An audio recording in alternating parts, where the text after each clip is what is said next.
மகாத்மா காந்தியுடைய சத்திய சோதனை புக்ல அவர் தன்னுடைய ஒரு அனுபவத்தை எழுதியிருக்காரு. என்னன்னா, ஒரு நாள் அவர் சிறைச்சாலையில இருக்கும்போது அவருக்கு ஒரு கனவு வந்திருக்கு. என்னன்னா, தன்னுடைய தாயை அவர் கொலை செய்வது போல ஒரு கனவு அவருக்கு வந்திருக்குது. என்னடா, நமக்கு போய் இப்படி ஒரு இம்சையான ஒரு கனவு வந்திருக்கு, என்னுடைய தாயை நான் எப்படி கொலை செய்ய முடியும், எப்படி இப்படி ஒரு கனவு வந்தது அப்படின்னு யோசிச்சுட்டு இருந்திருக்காரு. அப்போ ஜெயிலர் வந்திருக்காரு. ஜெயிலர் கிட்ட இவர் கேட்டிருக்காரு, இன்னைக்கு ஜெயில ஏதாவது புது விஷயம் நடந்ததா, இன்னைக்கு என்ன நடந்தது அப்படிங்கும்போது, புதுசா ஒன்னும் நடக்கல, இன்னைக்கு சமையல்காரன் வரல, அதனால ஒரு சமையல் கைதி ஒருத்தர் இருக்காரு, அவரு சமையல்காரரு, அவர் தான் இன்னைக்கு சமையல் பண்ணாரு அப்படின்னா, அவர் என்ன தப்பு பண்ணிட்டு இந்த தண்டனைக்கு வந்திருக்காருன்னா, தன்னுடைய தாயை அவர் கொலை செய்துட்டு வந்திருக்காரு. தாயை கொலை செய்துட்டு வந்த ஒரு மனிதன் சமைக்கும் போது தன்னுடைய தாயை நம்ம கொன்னுட்டோன்ற குற்ற உணர்வோ இல்ல தன்னை தாயை தான் கொலை செய்த அந்த சம்பவத்தையோ நினைச்சுக்கிட்டே சமையல் பண்ணதுனால அந்த சாதத்தை நான் சாப்பிட்டு அது எனக்குள் எண்ணமாக கனவாக வெளிப்பட்டது. அவனுடைய எண்ணம் எனக்குள்ள அவன் சமைச்ச சமையல் மூலமா கனவாக வெளிப்பட்டது அப்படின்னு சொல்றாரு.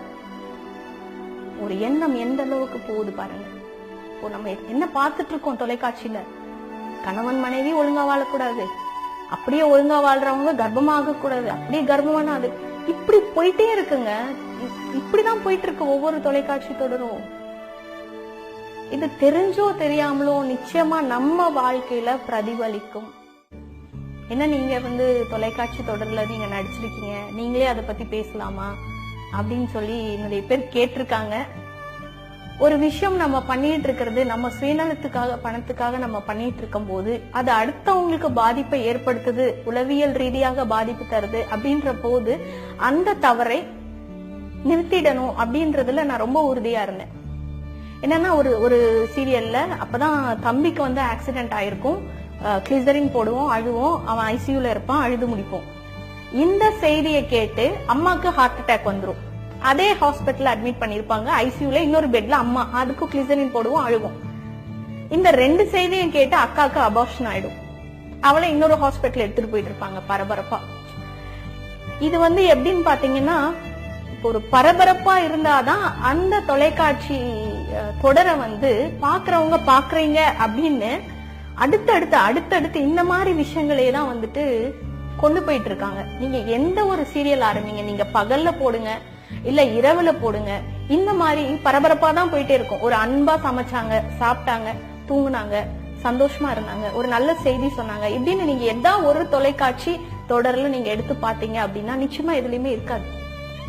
வர்த்தக ரீதியாக பணம் சம்பாதிப்பதற்காக உங்களுடைய பொழுதை பணமாக ஒருத்தங்க மாத்திக்கிட்டு இருக்காங்க. இதுதான் தொலைக்காட்சி தொடர். இந்த உண்மைய ஒரு கட்டத்துல எல்லாரும் புரிஞ்சுக்கிட்டு தான் ஆகணும். பாம்பு பட்டி போட்டா குழந்தைங்க எல்லாம் பாக்குறாங்க, அந்த பாம்பு அழகா இருந்ததுன்னா இளைஞர்கள் எல்லாம் சீரியல் பாக்குறாங்க அப்படின்னு பாம்பு பத்தி போட்டுட்டு இருந்தாங்க. பேய் வந்தா குழந்தைங்க எல்லாம் பாக்குறாங்கன்னு பாம்பு பேய் ஒன்னா வச்சு ஒரு தொடர் வர ஆரம்பிச்சிருச்சு. ரொம்ப வேதனைக்குரிய விஷயம் இது. இப்போ தூங்குறதுக்கு ஒரு அட்லீஸ்ட் ஒரு மணி நேரத்துக்கு முன்னாடி வரைக்கும் நம்மளுடைய மனநிலை எப்படி இருக்கு அப்படின்றது நம்ம தூங்க போற அந்த ஆழ்ந்த தூக்கத்துக்கு ரொம்ப முக்கியம். ஏன்னா ஆழ்ந்த தூக்கத்துலதான் நம்மளுடைய ஆரோக்கியம் இருக்கு அப்படின்னு மருத்துவ உண்மைகள் சொல்லும் போது, நம்ம கடைசியா தூங்க போகும்போது பண்ற வேலை என்ன, இந்த சீரியல் முடிஞ்சது டிவி ஆஃப் பண்ணு படு. நீங்க வேணா ஒரு டெஸ்ட் பண்ணுங்க, ஒரு வாரத்துக்கு எந்த தொலைக்காட்சி தொடரும் பார்க்காம இருங்க. அது பைத்தியம் பிடிச்சிடும், ஏன்னா பழகிடுச்சு நமக்கு. குடிகாரன் குடிக்காம இருந்தா எப்படி அவனால முடியாதோ அந்த மாதிரி ஒரு தொலைக்காட்சி தொடர் பார்க்காம இருங்க ஒரு வாரம் அப்படின்னா அதுவே ஒரு பெரிய தண்டனை. ஆனா அந்த மாதிரி இருந்துட்டு உங்களுக்கு எப்படி இருக்கு உங்க வாழ்க்கை, உங்களுடைய மனநிலை எப்படி மாறுது அப்படின்றத ஒரு தடவை நீங்க டெஸ்ட் பண்ணி பாருங்க. எப்ப பார்த்தாலும் பரபரப்பு, அப்பதான் டிஆர்பி ஏறும், அப்பதான் அந்த சீரியலோட போட்டி போட்டா இந்த சீரியல் இதே லெவல்ல இருக்கும், இந்த சீரியல் இதெல்லாம் கொண்டு வரானா நம்ம சீரியல கொண்டு வா, இப்படி போட்டி போட்டு உங்களுடைய நேரத்தை பணமாக மாத்துவது மட்டும் இல்லாமல் உங்களுக்கு மன உளைச்சலையும் உங்களுக்கே தெரியாம பல நோய்களுக்கு அடிப்படை காரணமாகவும் தொலைக்காட்சி தொடர்கள் இருக்குது. இத ஒரு மருத்துவர் சொல்ல வேணாம், பாதிக்கப்பட்டவங்க சொல்ல வேணாம், இந்த துறையில இருக்க நான் சொல்றேன். இப்ப இதனால எனக்கு பிரச்சனை வருமா? நிச்சயமா வரும். ஆனா உங்களுடைய ஆரோக்கியம் இதுல இருக்கு அப்படின்ற போது யாராவது ஒருத்தர் இந்த உண்மையை ஒரு இடத்துல உடைச்சுதான் ஆகணும்.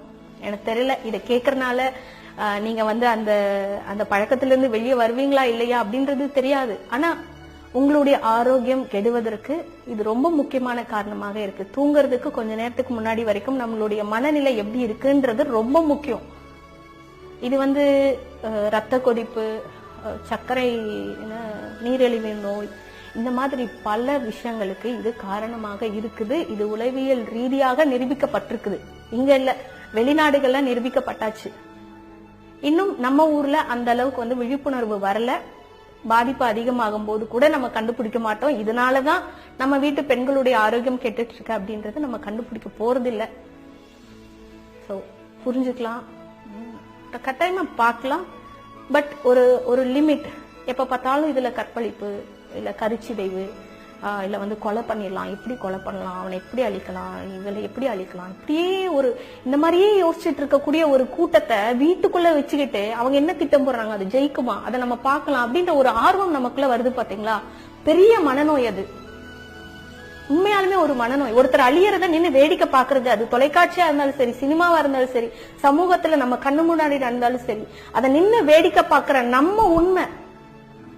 அது நாடகமாக இருக்கலாம், அது நடிப்பா இருக்கலாம், அதை வேடிக்கை பார்த்துட்டு இருக்கிற நம்ம உண்மை, அது நமக்குள்ள ஏற்படுத்தக்கூடிய பாதிப்புகள் உண்மையா நமக்கு நடக்க போறது.